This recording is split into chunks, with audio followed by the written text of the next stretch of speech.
Ja se zovem Hrustanović Husein, rođen u mjestu Zvorniku Križević, a tu sam 92. došao u Tuzlu, bili su na liniji, tako. Brata Bizanca sam tu izgubio na kapiju, lični sam sve, granata je pala, pobila je ljude. Šta reći nakon 25 godina, da je bar ima malo pravde, da se to zadovolji. Teško vam je. Teško bilo, ali žrtve smo žrtve. Sjećanja nikad ne umiru. Pa bio sam lično tu na kapiju, stojila sam granata, pala je tu, nisam pogođen. Brata Bizanca sam izgubio. Ja sam Amir Kurbaš iz Tuzle.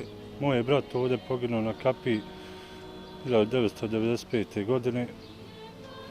Pa sam došao na otvaranje memorialnog centra. Dok je svijeta i vijeka pamtit će se kapija 95. godina.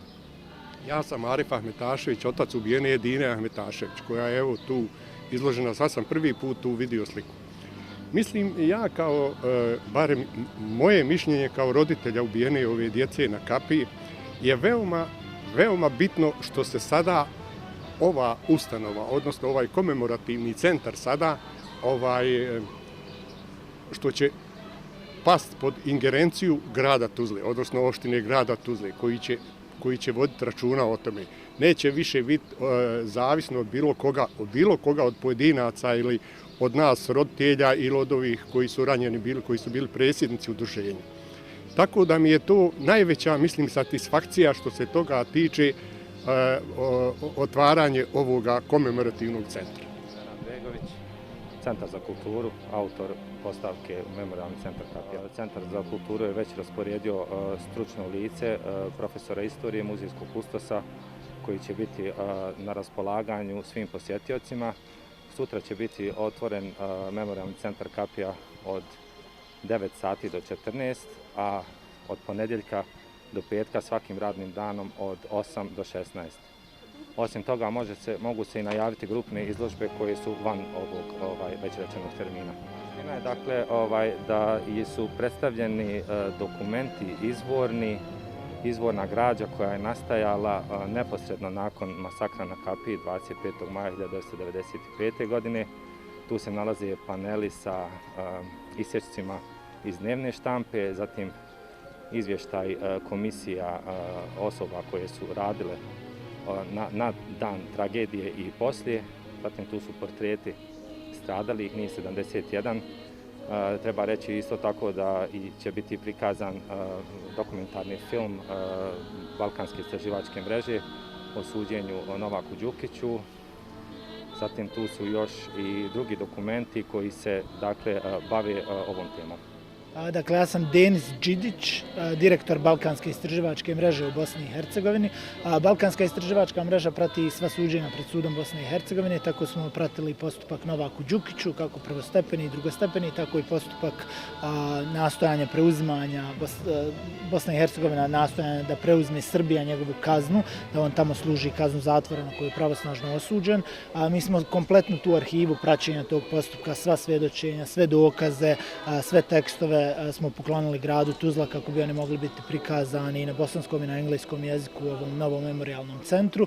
Pored toga uradili smo jedan dokumentarni film o stradanju na kapiji, o patnji porodica i također tom nekom pravosudnom momentu nastojanja da se osigura pravda za žrtve. Također taj dokumentarni film sa prijevodom na engleski jezik je također poklonjen gradu Tuzla kako bi mogao biti prikazan u ovom memorialnom centru.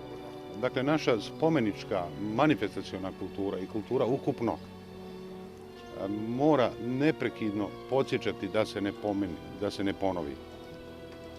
Da opominjemo, da pamtimo i da opominjemo. Treba, dakle, da se zna da je ratni zločinac, presuđeni ratni zločinac Novak Đukić i njegova bratija, da je nanio, a koji je pod komandom presuđenog ratnog zločinca Radovana Karadžića i pod komandom presuđenog ratnog zločinca Ratka Mladića, nanio Tuzli najveću ranu u istoriji, ubio tuzlansku djecu 25. maja 1995. godine. Oni su krajem rata, znajući da se bliži mir, požurili da ubiju što više civila. Prvo su u proljeće 95. bile Markale sarajevske ponovljene, pa onda kapija 25. maja 95. A onda su nastavili realizaciju svog užasnog zločinačkog plana u Srebrenici 11. jula, gdje su počinili genocid. Tada su imali već unaprijed pripremljenu strategiju laži. I u Hagu, u suđenju ovim ratnim zločincima, postoje dokazi o njihovoj strategiji laži. Nastavljaju sa tom strategijom laži, negiranjem genocida i ratnih zločina. Ne priznaju ni Međunarodni sud u Hagu, ni sud u BiH i mi hoćemo da se odbranimo istinom od laži, da imamo vječiti pijetet prema nevinim žrtvama ratnog zločina, da njegujemo taj pijetet i da ne damo zločincima da lažu. Istina je jača od laži samo pod uslovom da je ona sadržana u memorijalnoj kulturi, u spomeničkoj kulturi. Ovaj centar je bit će čuvar svih dokaza o zločinu kojeg su zločinci počinili na kapiji. Ti dokazi bit će dostupni ne samo posjetiocima, nego će ga online moći posjetiti svako iz bilo kojeg kraja svijeta. Zatražiti dokumentaciju, pogledati dokumentaciju, pročitati dokumentaciju. I to je, po našem mišljenju, način njegovanja pijeteta i čuvanja istine.